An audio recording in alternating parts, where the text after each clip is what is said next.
से देख रहा हूं लीडरशिप, मैनेजमेंट, एवरीथिंग अगर कोई कर रहा है तो सारी महिलाएं कर रही हैं। तो सोचने की बात यह है कि क्या पुरुषों को ये लगता है कि ये हमारा धंधा नहीं है? तो मैं आपको बता दूं, मेरे घर की महिला घर पे बैठी है और मैं कर रहा हूं, और उसमें 16 करोड़ आए हैं। अब आपको करना चाहिए कि नहीं करना चाहिए? करना चाहिए। खैर, कई बार जब हम ऐसी बातें सुनते हैं तो पहली बात सच नहीं लगती कि प्रैक्टिकली ऐसा कैसे पॉसिबल है कि कोई 1.5-2 करोड़ साल का कमा रहा है। इन्वेस्टमेंट क्या है? जीरो। लेकिन इन्वेस्टमेंट है, इन्वेस्टमेंट है नहीं हारने की हिम्मत, लगातार प्रयत्न,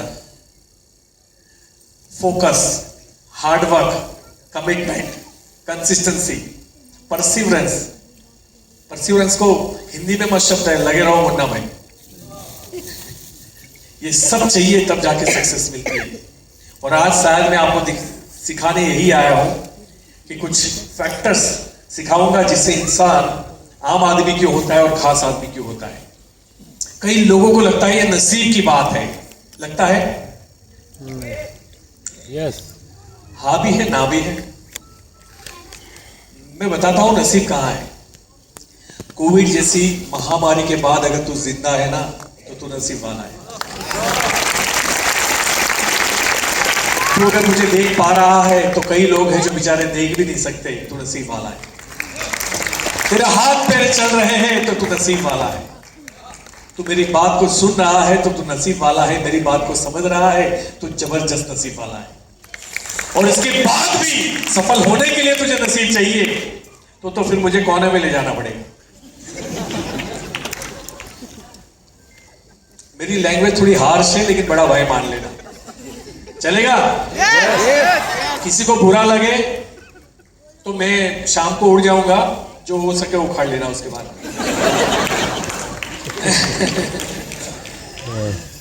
थैंक यू सो मच। मुझे बहुत अच्छा लगता है अगर कोई मुझे पूछे कि आपके लिए दुनिया में सबसे प्यारी चीज क्या है तो मैं बोलता हूं इंसान है। और जब मैंने 10 लाख रुपए आज से 16-17 में मेरे 10 lakh rupees per month income हो गई थी महीने की। 10 साल पहले की बात है ना, 16-17 की बात कर रहा हूं। मैं पैसे के पीछे भागने वाला इंसान नहीं हूं। मैंने कभी भी मॉनिटरी गोल्स नहीं बनाए मेरी लाइफ में कि मुझे महीने के 1 करोड़ कमाने, 10 करोड़ कमाने, 20 करोड़ कमाने हैं। बट एक लक्ष्य जरूर था कि महीना 10 लाख कमाना है। आज खैर 15-20 लाख है मेरी इनकम महीने की। बट जब 10 लाख मैंने क्रॉस कर दिया और लगातार 6 महीने 10 लाख रुपए से ऊपर का मेरा चेक आया, तो आपको पता है कि मोदी केयर में बिजनेस उठाने के लिए बहुत मेहनत पड़ती है। इनिशियल स्टेज में पैसे नहीं आते, बट जब चलने लगता है तो आप खुद उसको नहीं रोक सकते। कई लोग छोड़ के गए, उनके अकाउंट में 20-25 लाख आ रहे हैं। अब सोचिए, ये पावर है मोदी केयर की। तो जब मेरे कंटिन्यूसली 10 लाख आने लगे, मैं रात भर सोया नहीं कि अब मुझे जिंदगी का कोई तो मकसद चाहिए, मैं क्या करूं। और कहते हैं कि जब परमपिता परमेश्वर जब आपके वो सब कुछ दे दे तो आपका दायित्व बनता है आप इस सृष्टि को वापस करना स्टार्ट करें। तो मैंने सोचा कि मैं क्या करूं। उस दिन मैंने डिसाइड किया कि क्या कोई एनजीओ खोलूं। एनजीओ वाले क्या करते हैं, किसी को अपाइज को साइकिल ला के देते हैं, किसी को ऑटो रिक्शा की लोन देते हैं ताकि वो पगभर हो पाए, मतलब इंडिविजुअल इंडिपेंडेंट बन पाए। किसी महिला को सिलाई का मशीन देते हैं। उससे क्या वो अपने बेटे को अमेरिका बढ़ा सकते हैं? नहीं। तो मैंने सोचा मेरे पास तो वो धंधा है जिससे आप जो चाहे वो सपने पूरे कर सकते हो, तो मैं इसी के पीछे मेहनत क्यों ना करूं। और फिर मैंने डिसाइड किया कि अब मैं अपने मरते दम तक सिर्फ मोदी केयर करूंगा और लोगों की भलाई के लिए करूंगा। तो यहां जैसे आप जानते हो कि यहां मैं अपनी टीम के लिए नहीं आया हूं, ये मेरी टीम नहीं है, बट ये मेरी टीम है। इंसानियत के नाते मेरी टीम है, और professionally in terms of monetary ये मेरी टीम नहीं है।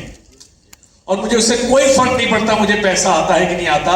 इस पूरे हॉल के अंदर आज अगर किसी एक ने निर्णय लिया और 3 साल के बाद अगर वो इसी स्टेज पे आके बोलता है कि मेरी भी महीने की इनकम 10 लाख है, मेरे लिए उससे बड़ा कोई रिवॉर्ड नहीं होगा। और शुरुआत कभी कभी ऐसी ही जगह से स्टार्ट होती है जहां हम सोच भी नहीं सकते। आज यहां बहुत ऐसे लोग होंगे जिनको नहीं आना था, जबरदस्ती ठूसा गया।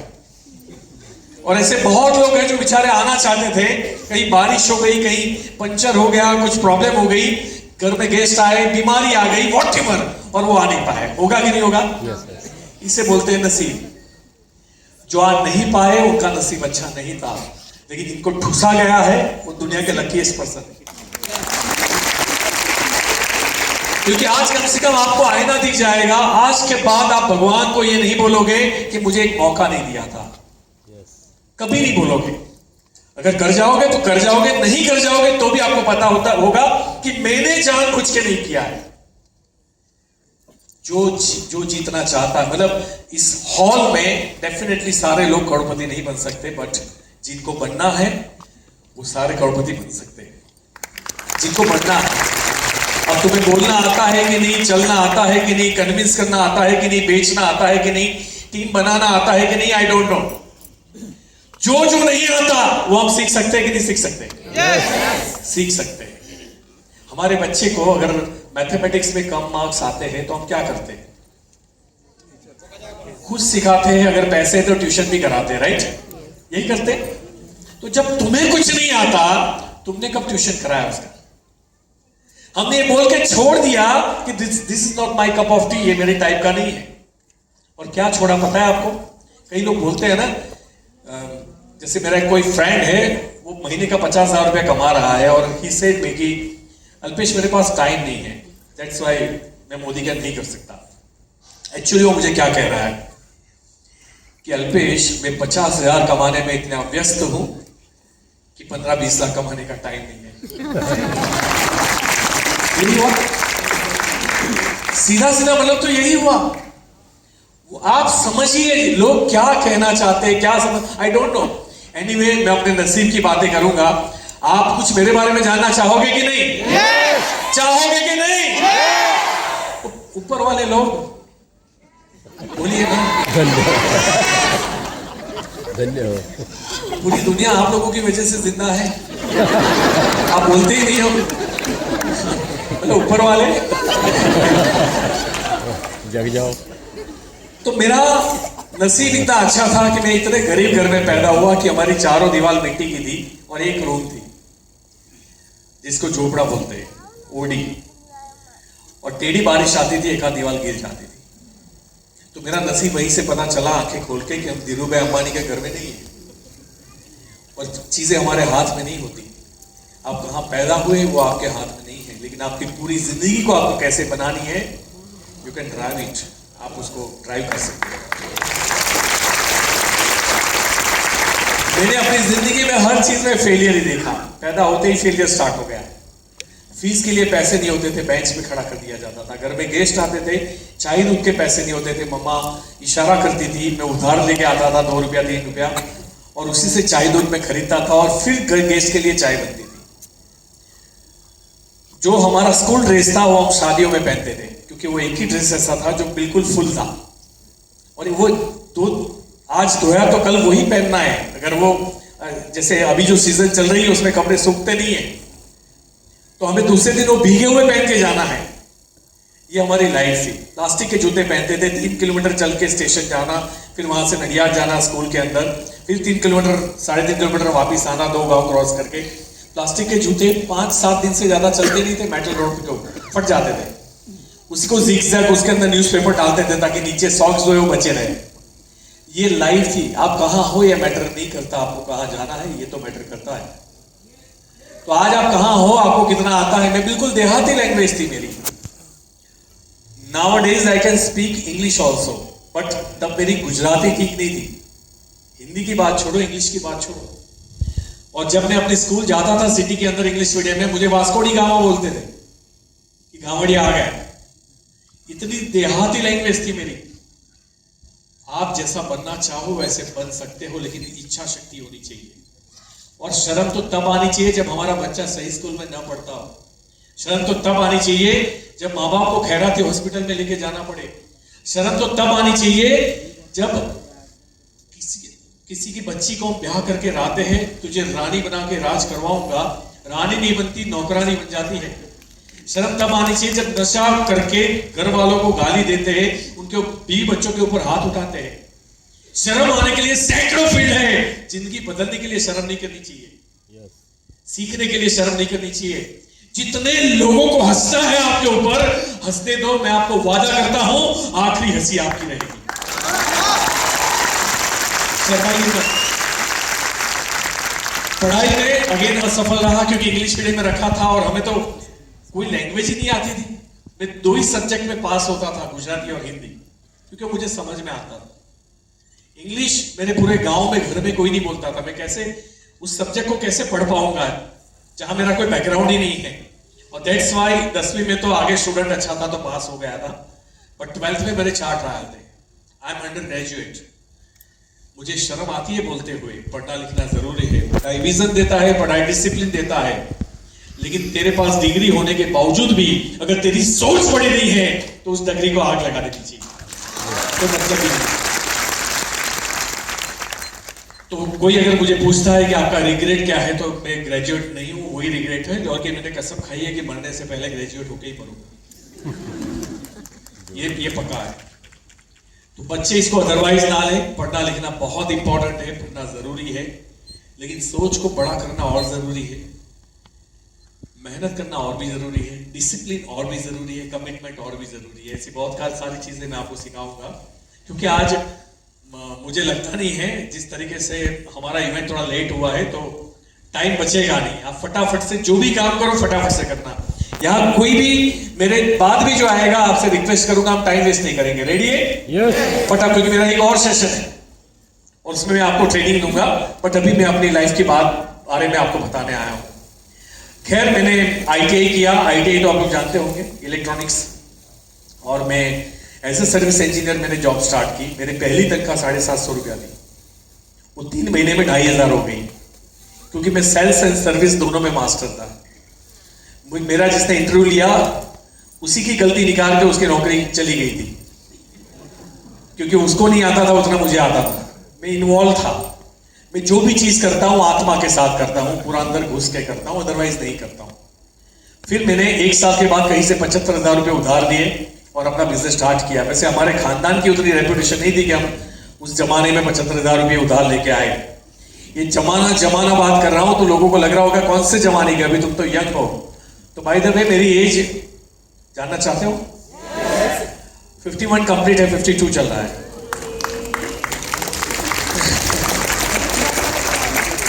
और ये सब मोदी की मेहरबानी।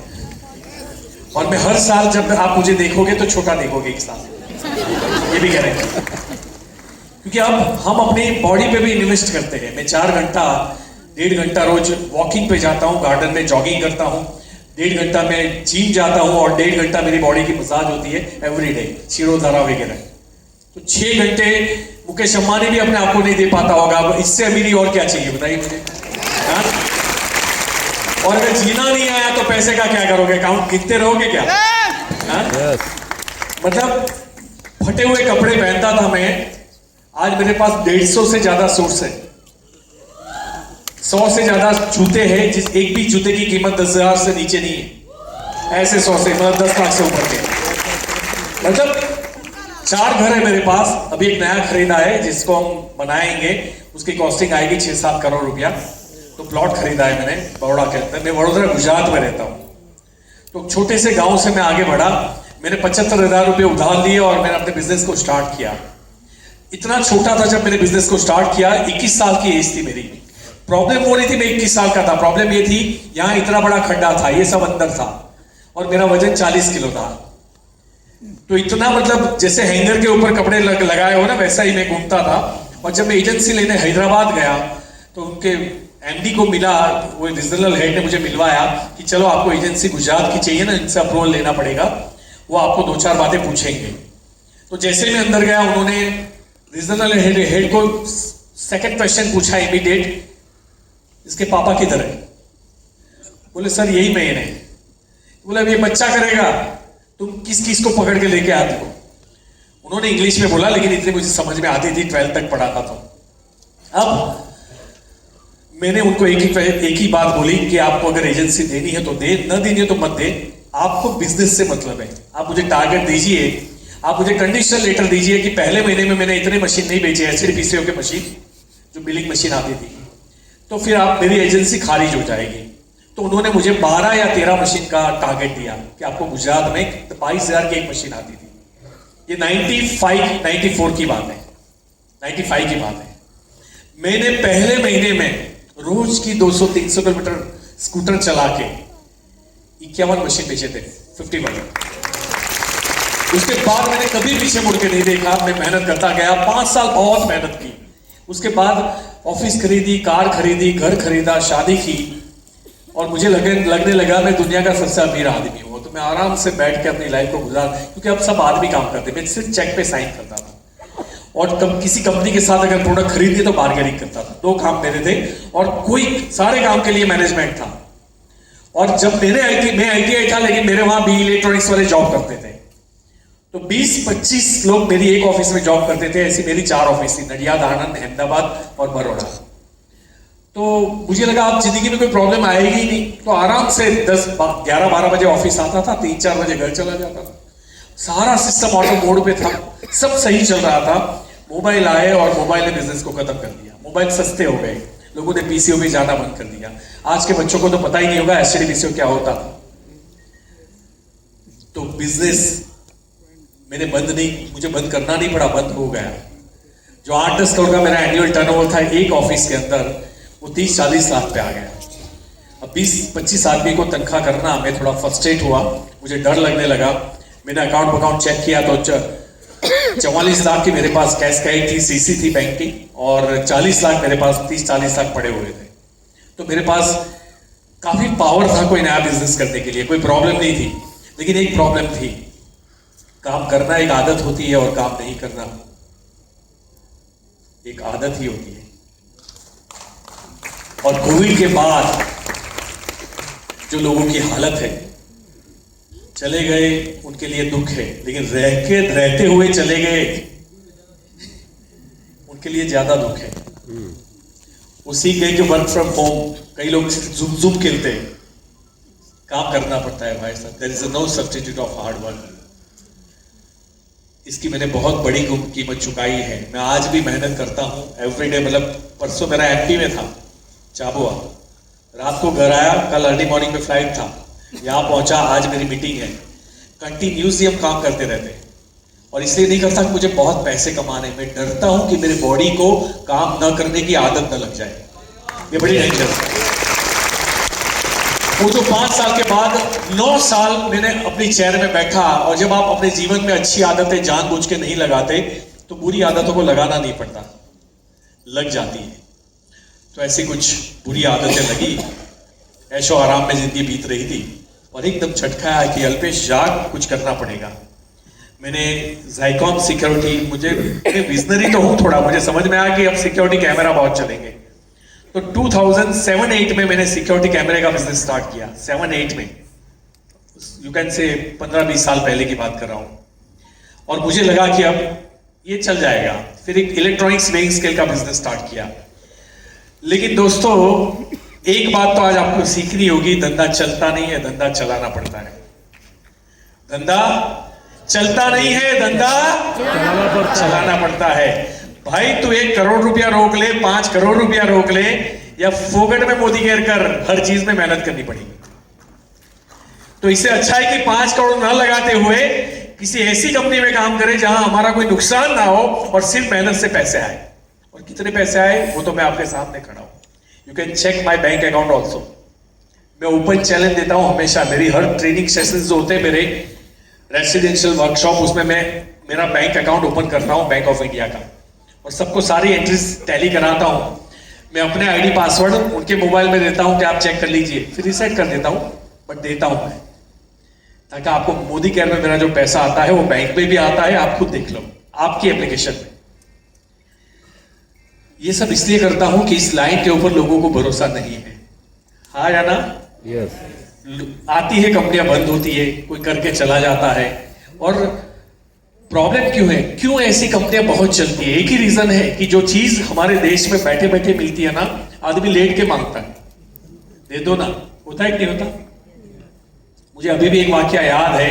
एक दोस्त के घर पे बेडरूम में बैठे थे, वाइफ को चिल्ला के बुलाया, इधर आ।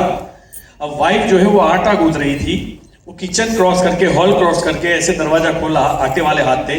बोले हाँ बोलिए। बोले वो स्विच ऑन करो ना। और वो आटा गूंथते गूंथते ऐसे आके वो स्विच ऑन करके चली गई। तब मुझे समझ में आया कि जिस देश का मर्द खड़ा होकर एक स्विच ऑन नहीं कर सकता, वो बीवी बच्चे के सपने क्या खाक पूरे करेगा। और ऐसे हालात में जब कोई मोदी केयर के प्रोडक्ट लेके आता है तो उनको क्या लगता है, घर घर जाना पड़ेगा, बेचना पड़ेगा, थैला लेना पड़ेगा, डेमो करना पड़ेगा, मदारी का खेल करना पड़ेगा। और जब उनके घर में कोई और एक बंदा जाता है, 11,000 भरो, कुछ नहीं करना, 4,000 आएंगे,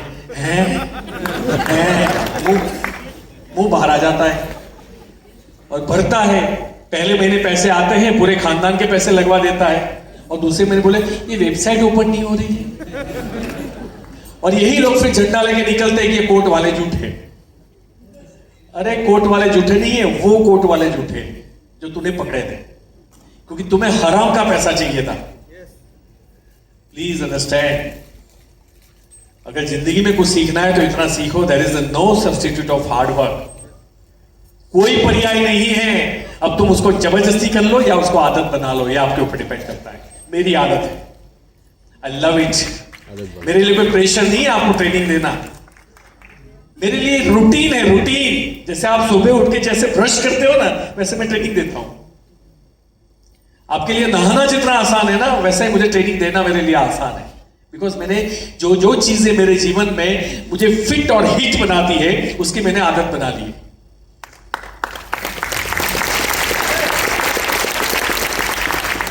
फिर वो बिजनेस चला नहीं, क्योंकि धंधा चलाना पड़ता है।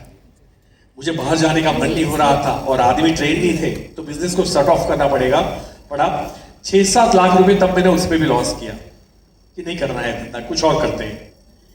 किसी ने बोला शेयर मार्केट में जाओ, ट्रेडिंग करो, बहुत पैसा आता है। पहले 1 महीना किया, कुछ 20 लाख रुपए डाले थे, 2-3 लाख का प्रॉफिट हो गया। पता नहीं गलती से हो गया होगा। मैंने बोला दुनिया में इससे अच्छा कोई धंधा नहीं है, चलो कर लेते हैं। फिर पूरा इन्वॉल्वमेंट आ गया। 20 के मैंने 40 लाख इन्वेस्ट किए। वो 44 लाख की सीसी थी, वो भी डाल दी। सॉरी, शॉर्टकट करता हूं मैं स्टोरी। 1 साल में बैंकों का जो कर्जा था वो 1,36,25,000 का था और टोटल मेरा लॉस था 2 करोड़ से ऊपर का 1 साल में। अब मेरी जो प्रॉपर्टी थी, घर, गाड़ी, ऑफिस जो मैंने खरीदा था, अगर बेचने भी नहीं, वैसे वो मॉर्गेज थी स्टेट बैंक ऑफ इंडिया और ICICI बैंक में, स्टेट में SBI में मेरी मॉर्गेज थी प्रॉपर्टी। अगर मैं बेचता हूं तो 60 लाख रुपया आ रहे हैं और कर्जा 3 गुना है, ऑलमोस्ट डबल से ज्यादा। और वो भी मॉर्गेज है, तो बैंक बेचने के लिए देगी नहीं आपको, वो बैंक खुद ही बेचेगी अगर बेचना है तो। ऐसे हालात थे जो अभी बताना तो आसान है, क्योंकि अब बोलते बोलते अब आदत इसका भी रट्टा आ गया। लेकिन अगर गलती से भी 1 सेकंड में वहां चला जाता हूं तो तुरंत आंख में आंसू आ जाते हैं। ऐसे हालात थे, घर में गेस्ट आते थे तो जैसे पुलिस ने रिमांड पे लिया हो वैसे मैं बैठा रहता था, ऐसे प्लास्टिक स्माइल। वो एयर होस्टेस हंसती है ना, ऐसे हंसता था मैं जबरदस्ती सामने वाले को, क्योंकि अंदर से तो हंसी आ नहीं रही है। धुंधला दिख रहा था जीवन, क्या करूं क्या नहीं। सलाह ली दोस्तों की, किसी ने बोला अमेरिका चला जा, 2 नंबर में, वहां 5 साल मेहनत करेगा तो तेरा हो जाएगा। मैं तो वो भी रेडी था, लेकिन बीवी बच्चों को छोड़ के जाना, मेरा बेटा तब 2 साल का था, बुजुर्ग माँ बाप थे, समझ में नहीं आया कि, क्योंकि रिकवरी वाले जब घर पे आते हैं ना, बड़ा त्रास करते हैं। कुछ कंपनियां फाइनेंस कैपिटल भी, प्राइवेट फाइनेंस भी थी, जिसको नॉन बैंकिंग कंपनी बोलती है, उनसे भी हमने कुछ लोन्स लिए थे। और वो जिन लोगों को रखती थे वो मुस्टंडे आते थे ऐसे करके, बॉडी बिल्डर्स ही रखते थे, गुंडे टाइप, वो सब घर पे आते थे। तो मैंने सोचा ऐसे तो कैसे मैं उनको छोड़ के जा सकता हूँ, कुछ मुझे इंडिया में करने को मिल जाए, मैं अपने परिवार को भी संभाल पाऊं और मैं काम करूंगा। कुछ समझ में नहीं आ रहा था। एक दोस्त के पापा जज थे, डिवाइस भी थे, दोनों की एडवाइस ली। दोनों ने बोला तो हाथ ऊपर कर दे, इंसॉल्वेंसी डिक्लेयर कर दे, तेरे पास और कोई चारा नहीं है। इतने ज्यादा पैसे तो बिना इन्वेस्टमेंट तो कमा नहीं पाएगा कभी भी लाइफ में। मैं पूरी रात जागा कि क्या मुझे पैसे इंसॉल्वेंसी डिक्लेयर करनी चाहिए। मैं आपको ये बातें डिटेल में इसलिए बता रहा हूं कि जब कोई सफल होता है ना तो खाली उसकी टैलेंट काम नहीं करती, उसकी नीयत भी होती है। और मेरे अंदर से सोचा कि नहीं, किसी बुजुर्ग ने अपने बुढ़ापे के लिए एफडीज की होगी, किसी ने अपनी बेटी की शादी के लिए फिक्स डिपॉजिट रखी होगी, वही पैसे हमें दिए जाते हैं व्यापारियों को।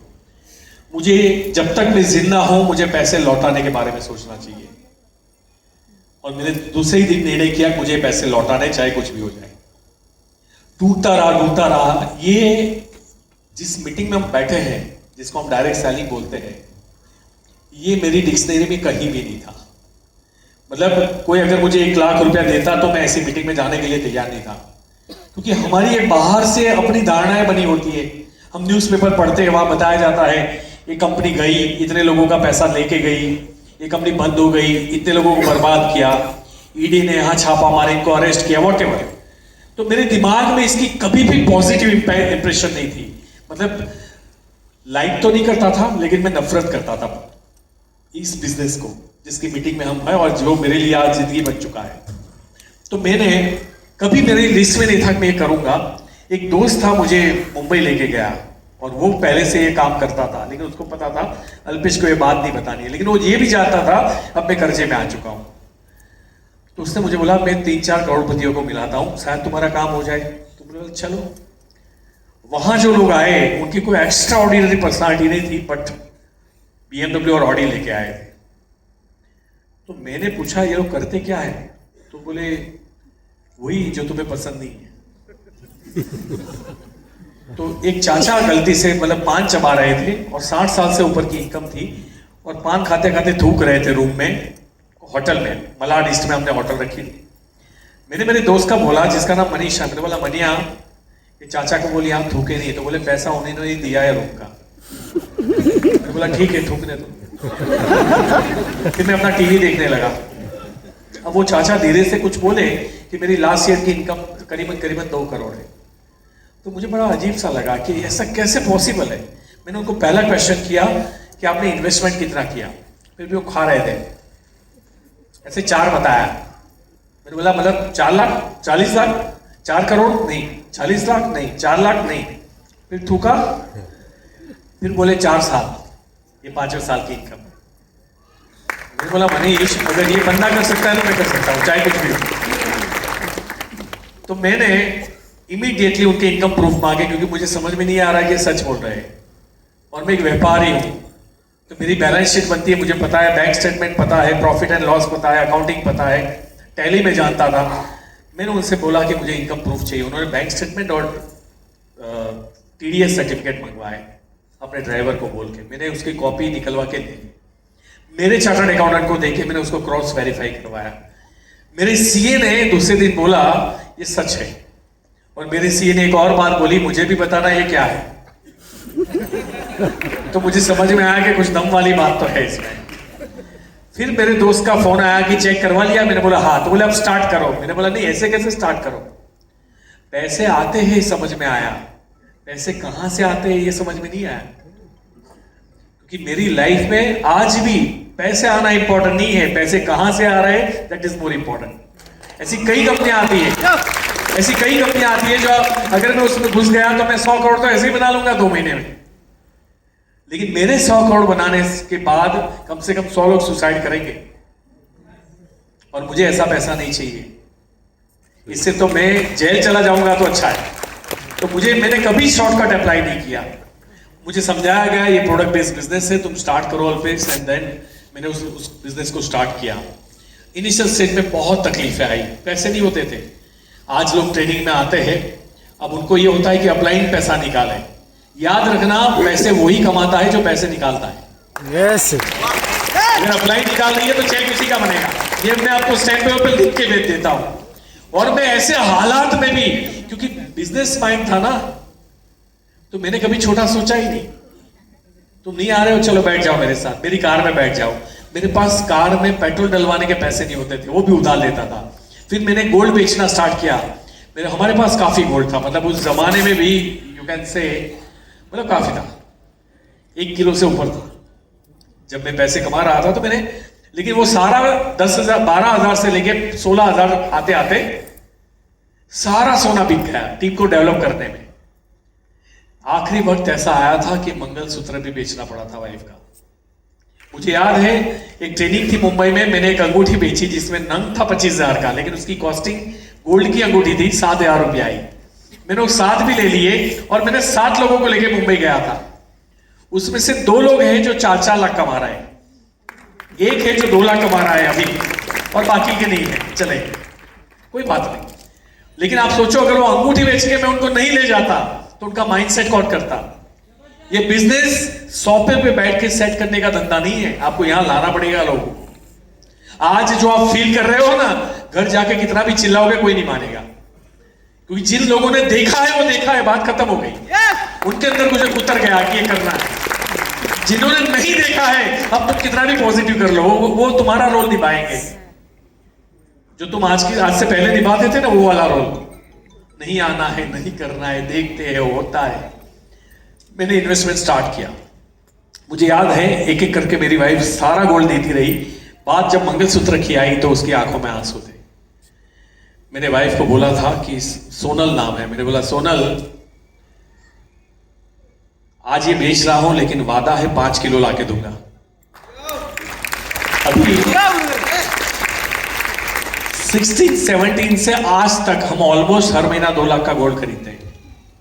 हर महीना 2 लाख का गोल्ड पिछले 8-9 साल से खरीदते हैं। तो आप समझ सकते हो कितना हुआ होगा।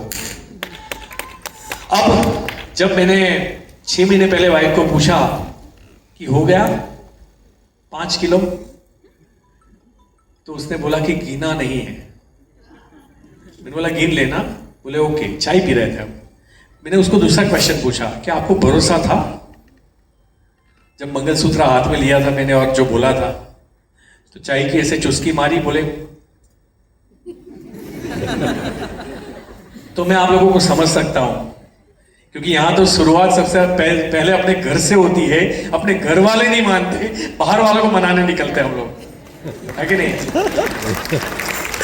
तो ऐसे कंडीशंस के अंदर मैंने काम किया। मैं जनरल कोच में जर्नी करता था। ये वो अल्पेश गज्जर था जो फ्लाइट और कार के बिना नहीं घूमता था, क्योंकि मैं पैसे वाला बन चुका था। एक बात हमेशा याद रखना, जो गुण को क्या बोलते हैं? टैलेंट, स्किल, हाँ, जो भी गुण आपके गरीबी में डेवलप होते हैं ना, वो अमीरी में कभी नहीं होते।